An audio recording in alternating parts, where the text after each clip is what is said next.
Hello, Mr. Friedman. Thank you so much for doing this, and good to see you on TV again. Great to be here.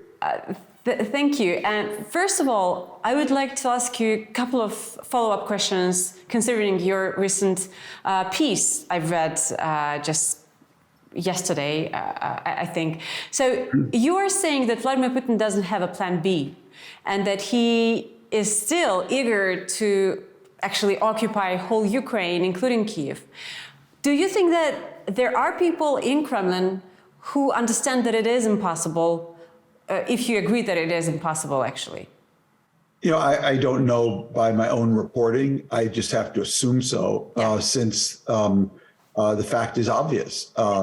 The president of Russia launched an invasion of Ukraine with the purpose of occupying its capital and replacing its president with a pro-Putin figure. That has utterly failed. And it's failed now for 16 months, basically. And so there have to be people in the Kremlin, I assume, who can see that there was no plan B. Certainly plan B isn't fighting for Bakhmut and expending the lives of thousands and thousands of Russian soldiers and mercenaries and still being unable to take a single city. So plan B seems to be to simply pulverize as much of Ukraine as possible and try to exhaust the West so it will eventually give Putin some face-saving exit. And that's why this is not a special military operation. It's Operation Save Vladimir Putin's face. So do you think he will save his own face, considering the whole situation with drones attack, the problems with Bakhmut that you have mentioned, considering so many problems that he's facing right now, and of course, first of all, considering the counteroffensive that everyone is waiting for? Well, you know, a lot will depend on the counteroffensive. If it basically bogs down into just a deeper and broader stalemate, that's one thing. If Russia is able to push it back, that's another. And if the Ukrainian army, with Western help, is able to actually break through Russian lines, then we're in a whole new kind of situation that could actually be quite scary. Because if Putin is faced with the prospect of a rout in Ukraine, which would be obvious to the whole world, let alone losing Crimea, I think the odds of this are relatively small, but they're not zero. He could do anything. He has to be in the privacy of his own palace there, quite worried. Do you mean nuclear weapons?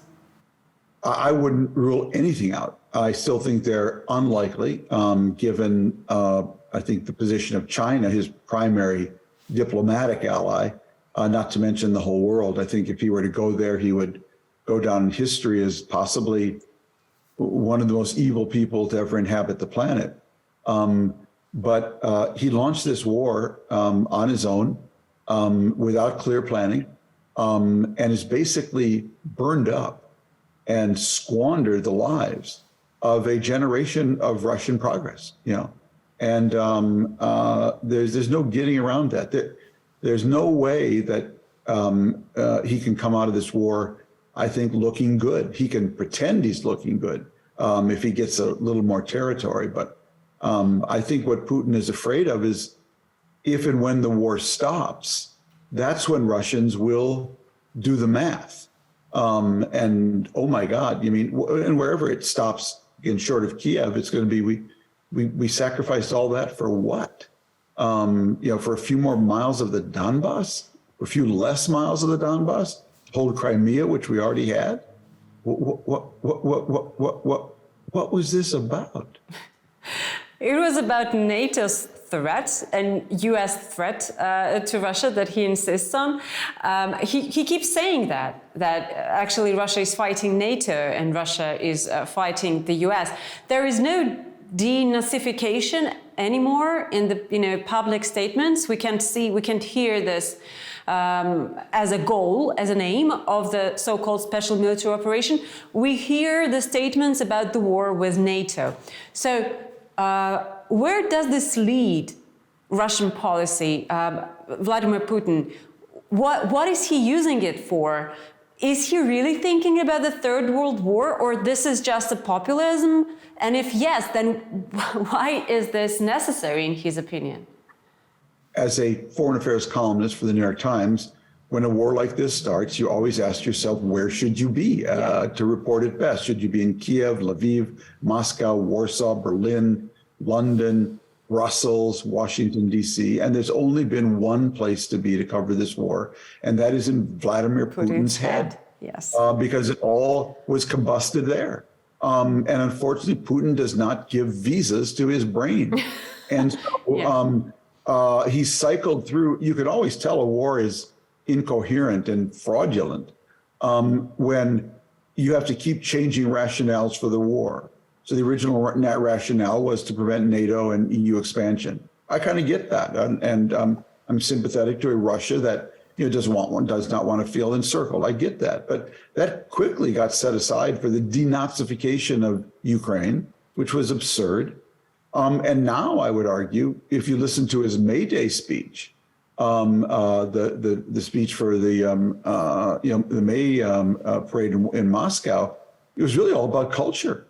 It's to somehow keep Russia from being infected with Western culture and support for LGBT rights. Yeah, it was about traditions, Russian traditions. It was about tradition. Really, you launched a war against Ukraine, to protect Russian borscht. I mean, what was this about? It's Ukrainian, Thomas. Yeah, exactly. So the fact that, again, I was, as people well know, I was an opponent of NATO expansion 20 years ago when it was actually relevant. But it's the fact that so many Russians are trying to dodge the draft, left the country, were not part of any upsurge in support of this war. It tells you everything. It's completely contrived. It's completely inorganic. It combusted in Putin's head. And we just have to wait and see what else combusts there. But still, I'm just curious, because in my humble opinion, Vladimir Putin, because of all this that you have already said, he cannot avoid the idea about the occupation of whole Ukraine, that he still thinks about Kiev and Moscow tanks on Maidan Nезалежности, that he doesn't have a choice because he has made so many decisions that appear to be wrong for himself. Do you agree with this? Yeah, when you start a war and you get everything wrong, by the way, that's really hard. You get your own army wrong, you get Ukraine's army wrong, you get Ukraine's leadership wrong, you get the Ukrainian people wrong, you get Poland wrong, you get Sweden wrong, you get Finland wrong, you get NATO wrong, you get Biden wrong, and you get the Western allies wrong. Check, check, check, check, check, check, check. Putin managed to get everything wrong. That's really hard. A blind squirrel could have done better, okay? And when you get everything wrong, you only have two choices. And it's always been there from the very beginning. You can lose early and small, or you can lose late and big. And unfortunately, Putin's chosen door number two. He's chosen to lose late and big, and which he's in the process of doing right now. Because a war that has begun on false pretenses, without planning, and is morally and intellectually corrupt, can never end well. You write in your recent piece that everybody talks. And I assume that you mean that people even close to Vladimir Putin talk, and that there are Russian elites which are talking as well. And what do you think about this prospect of these people talking? Because so far, nothing has changed because of them talking, but I assume eventually it's going to influence the situation. Do you think so? And when, if it's going to influence? When, I have no idea.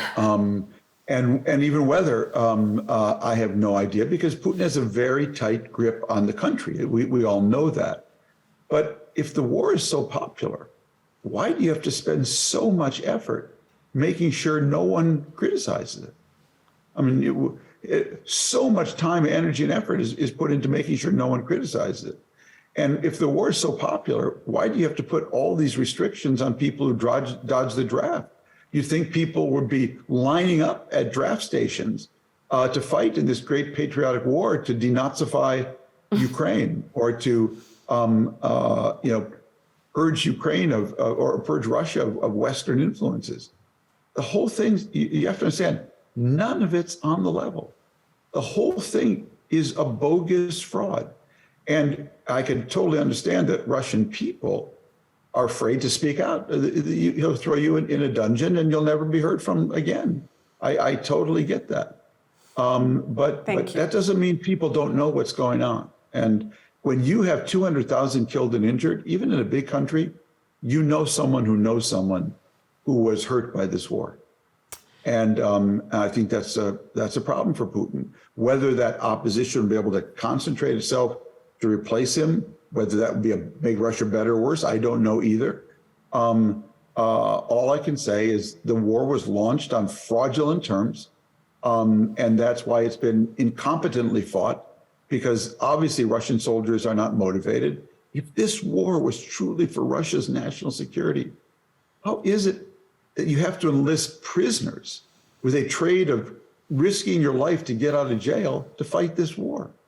If we specifically pay attention to Mr. Prigozhin's figure, the guy who is making statements every day, recording videos, criticizing the government, especially Ministry of Defense of Russian Federation, what do you make of it? Well, again, the fact that you can only fight the war even incompetently is by enlisting a private mercenary army that itself enlists convicted criminals. It just tells you everything, So the fact that Putin has to depend on Prigozhin this much shows you how weak he is. I mean, this is a country of 160 million people, and it can't mobilize an army of 1 million soldiers. It has to rely on a private mercenary force that has to rely on convicts, thieves, and murderers in order to try to succeed. And even then, it hasn't been able to succeed. It's terrifying to me. It's terrifying to me that just the moral and intellectual corruption of the whole thing. And people notice. They have to notice. Whether they can do anything about it is a whole nother question. Yeah. And he's done very good, Putin, at cushioning the effects of the war on his people. But imagine, God willing, the war, there's a ceasefire tomorrow, would be wonderful. I mean, just to stop the killing, Then there's going to be a huge debate. The Russian people have $300 billion in Western banks that are frozen. And where there's going to be huge pressure to take that money and apply it to the rebuilding of Ukraine. So the morning after the war, a whole nother war is going to start. And Russian people are going to hear a lot about that as well. And when they hear that all of their foreign savings in Western banks is being, attacked by Ukraine and others in order to use it for the rebuilding of Ukraine, that's not going to go over very well. A final question. If we try to analyze the situation on the ground right now, let's imagine the Ukrainian counteroffensive is successful. And it's a big question.